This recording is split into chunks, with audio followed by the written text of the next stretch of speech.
पास आ रहे हैं और सवाल मेरा वही है, जैसा कि आप कह रहे हैं कि आप डाटा देखिए, वास्तव में अगर जो डाटा का विश्लेषण किया जाए तो इन महीनों में अपराध के ग्राफ बढ़ जाते हैं, लेकिन एडीजी महोदय ने ये अपराध के ग्राफ क्यों बढ़ते हैं बिहार में, इसका कारण बताया है कि खेती किसानी नहीं होती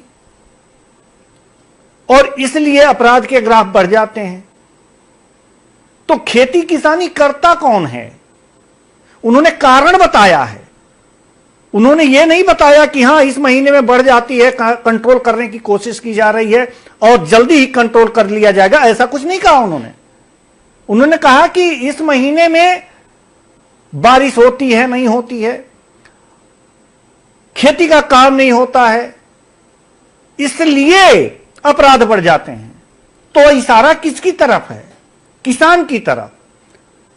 और किसान सर गांव में रहते हैं, आंकड़े चल रहे हैं, आप खुद देख सकते हैं कि शहरी बिहार में शहरी बेरोजगारी ज्यादा है, ग्रामीण बेरोजगारी कम है।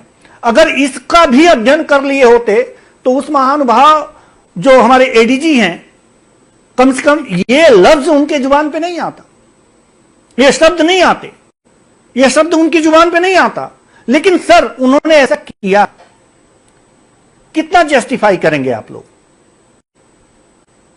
जस्टिफाई की जरूरत नहीं है इसमें, ये समझने की जरूरत है। और जिस प्रकार से सर एक एडीजी और इस तरह के बयान दे तो आप समझ सकते हैं इतना गैर जिम्मेदाराना बयान है।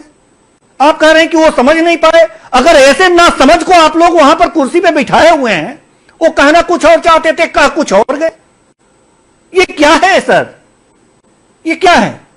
ऐसे जिम्मेदार पद पर ऐसे व्यक्ति को कि जो कहना कुछ और चाह रहा हो कह दे कुछ और, उसकी मानसिक स्थिति खराब तो नहीं है? उसको पद पे क्यों बैठाए हुए हैं? जो कहना कुछ और चाहता है उसके मुंह से कुछ और निकल जाता है, क्यों? क्या मजबूरी है सर? जवाब दे रहा हूं, क्योंकि आप लगातार इंटरप्ट कर रहे हैं इसलिए मैं चुप था जी। हाँ देखिए, सीधी सी बात, एडीजी महोदय ने बढ़ते हुए क्राइम का कारण बताया कि इस महीना, जिस महीने से हम लोग गुजर रहे हैं, उस महीने में किसान खेती नहीं कर रहे होते हैं, यानी कि अन्य कार्य कर रहे होते हैं।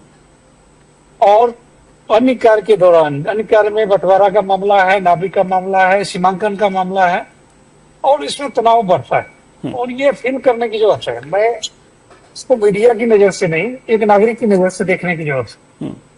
और जब आप इसको देखेंगे तो स्पष्ट हो जाएगा। और जो एक शब्द पे एक व्यक्ति की क्रेडिबिलिटी को खराब किया जा रहा है, उस चंदन कृष्णन जी के व्यक्तित्व का भी आकलन करना चाहिए, उनके ट्रैक रिकॉर्ड को भी समझना चाहिए। और मैं मीडिया के साथी से यही कहना चाह रहा हूं कि आप जिस प्रकार से एक शब्द या एक लाइन पे एक एजेंडा बनाने का कोशिश कर रहा है, ये बिल्कुल ही गलत है। एडीजी महोदय ने फैक्टफुल बातें की है, एडीजी महोदय ने टैक्टफुल बातें की है। मामला सिर्फ इतना बन गया कि उन्होंने पूरी बात नहीं की। जो बात आप मुझे मौका दे रहे हैं और मैं आपसे कह रहा हूं, अगर यही बात वो कह चुके होते तो शायद ये मामला विवाद का बनता ही नहीं। तो उनको रोका किसने था सर? नहीं, रोकने की बात नहीं है। देखिए, जब आदमी, मैं अभी बात कर रहा हूँ तो अभी मेरा प्रेजेंस ऑफ माइंड ऐसा होगा कि कई बार मैं कुछ सोच रहा होगा जो बोल नहीं पा रहा हूँ, और बाद में मुझे लगेगा अगर ये भी बोल देते तो अच्छा होता। तो this is the human psychology. हमारे कमलदेव बाबू ह्यूमन साइकोलॉजी के मास्टर हैं, अभी फेस देखकर उनका स्टडी कर रहे थे। तो ये ह्यूमन साइकोलॉजी है। कई बार हम जो बोल रहे होते हैं पूरी बात नहीं बोल पाते हैं, मेरा माइंड डाइवर्ट हो जाता है, और शायद यही कुछ हो रहा होगा। तो इसको इस तरह से कि मैं अभी देवेंद्र बाबू मैं कहूंगा कि क्रिमिनोलॉजी का स्टडी कीजिए।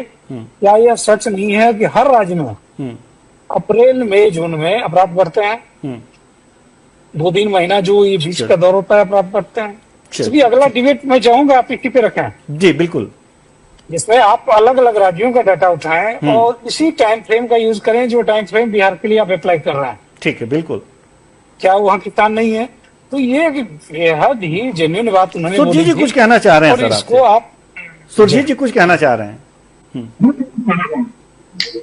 देवेंद्र जी, मैं यहाँ पे ये कहना चाह रहा हूँ कि अगर कुणाल जी बता रहे हैं कि एडीजी महोदय उस समय बातों को नहीं रख पाए, तो उसके बाद कितने लगभग 48 घंटे गुजर चुके